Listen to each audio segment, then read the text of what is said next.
former Representative Tulsi Gabbard seems to have gone full mask off as of late. And people have some thoughts. I'll get to those later. The former 2020 Democratic nominee, who has now become a staple on Tucker Carlson's show for attacking woke Democrats and cancel culture, is now slated to speak at the annual Conservative Political Action Conference, or CPAC, this week. Fun. So now this is according to American Conservative Union Chairman Matt Schlapp. So now what's interesting here is that she has been invited to this conference and has a pretty bad record of voting for, conservative policies, right? She has about an 8% rating from the American Conservative Union. So you would be wondering why she is being invited to speak. Well, here's the thing. This is not about actual policy. It never has been. No, this is about the culture wars. And Tulsi Gabbard has been fighting the culture wars on behalf of the far right for some time. And I mean culture wars, again, going against quote unquote big tech, but also attacking Muslims and, of course, members of the LGBTQ community. So now let me give you some examples here. Back in 2015, she joined with almost every Republican in voting for the American Security Against Foreign Enemies Act, which would have made it all virtually impossible for Syrian and Iraqi refugees to come to the United States. So, anti-Muslim immigrant. She also claimed to be against big tech, which, of course, is framed from the right as stifling conservative voices. Very interesting. Now, in reality, of course, we know tech giants like Facebook boost conservative content. Their algorithms are very favorable to conservative content.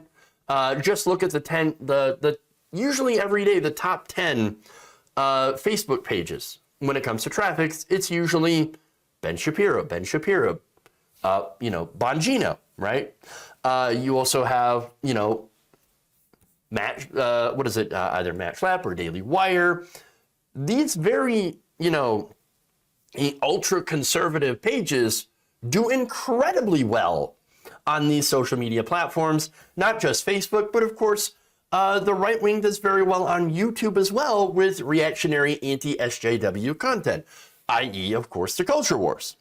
And so every once in a while, Facebook will, shut down, or they'll slap a fact check on one of these pages, and conservatives absolutely lose their minds. Oh my God, I can't believe you're canceling me. You are censoring me by putting a fact check on me. Yeah, okay. Sure. Now, she also claimed that she's anti, war. Well, she's fine with the war on terror, to be fair, which isn't quite the same as invading another country. Sure.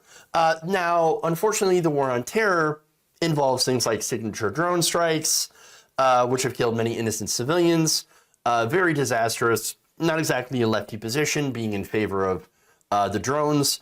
Now, she also supported so-called enhanced interrogation, otherwise, of course, known as torture. Not good. She also backed a number of socially conservative bills that were aimed at, of course, going against women's reproductive health and the transgender community. And, of course, some of these I'm going to point out are very early on in her career. Back in 2004, for example, Gabbard protested against a bill advocating for civil unions. Now, that said, at that time, the Democratic Party was also generally against same-sex marriage. So, okay, the Democratic Party position was also not great up until, of course, recently, and that changed during the Obama administration. Okay. Now, what's interesting, though, we'll go back to her back then, and it kind of shows the direction in which she tends to trend on this. See, Gabbard had replied to a request for comment on her father's connection with a cult leader back in 2004. This oddly worded email to the Honolulu Magazine accused them of a homosexual conspiratorial attempt to discredit her father. Quote, "I smell a skunk. It's clear to me that you're acting as a conduit for the Honolulu Weekly and other homosexualist extremist supporters of Ed Case." Now, later on, of course, she said, oh, I'm sorry for these positions. I don't agree with these positions anymore. All right, fair enough, right?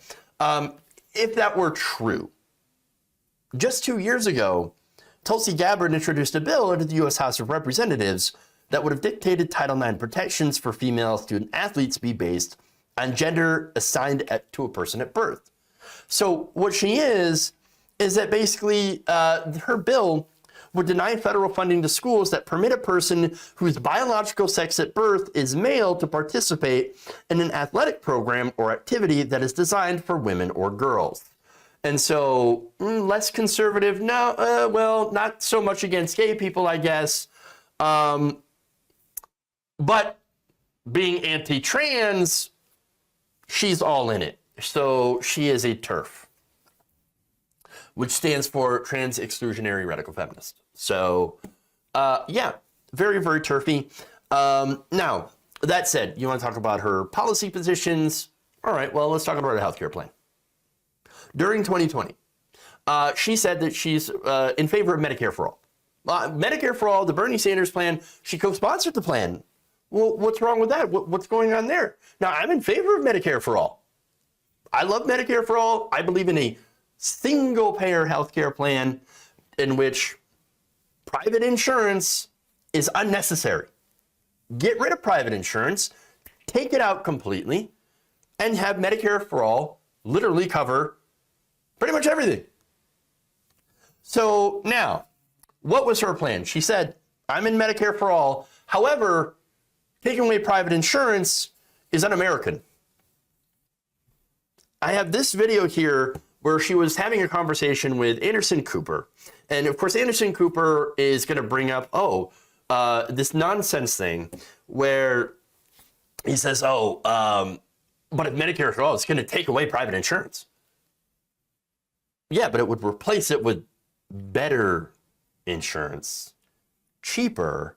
But here's what Tulsi Gabbard, here's that conversation. Take a look. I have been and continue to be a supporter for Medicare for All that would guarantee that health care, that quality health care for every single American in this country. I also believe, like every other developed country in the world that has universal health care, that there is a role for private insurance to play for those who want it. Do you think for those who are embracing taking away private insurance from people ultimately, is that just strategically, politically, a non-starter?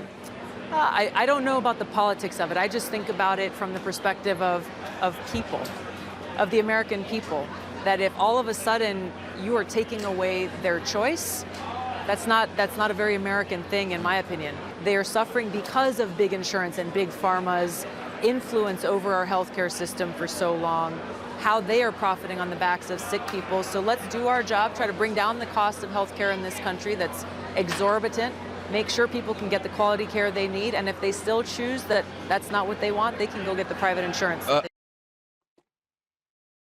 So basically her position is Medicare for all who want it. Well, that sounds very familiar. Who else said that? Oh, right, Pete Buttigieg. Yeah. So now there's really not too much of a difference between that and just a public option, because you're basically giving people an option. And so the problem here is Tulsi Gabbard being disingenuous when the bill that she co-sponsored, the Bernie Sanders bill, would have banned most private insurance. In fact, H.R. 1384 specifically prohibited duplicative coverage by private insurance companies. And now, it does allow private insurance to cover any supplemental services not included, but the bill was so broad, the coverage was so incredibly broad and so incredibly comprehensive, there wouldn't have been a whole lot that wasn't covered by it, effectively ending the need for private insurance altogether.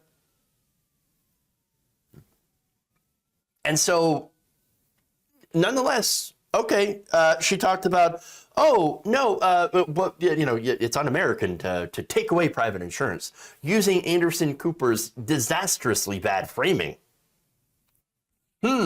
Wonderful. Well done. Look, here's the thing. Anna Kasparian had her pegged from day one. She never gets enough credit for it. She knew who Tulsi Gabbard was. Now, where's everybody profusely apologizing to her for all the shit that she got from literally doing her job as a journalist?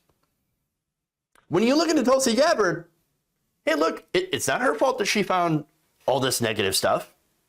Yes, everybody wants to hold up politicians and be like, she stood with Bernie Sanders in 2016. Therefore, look, I even fell for it for a short time.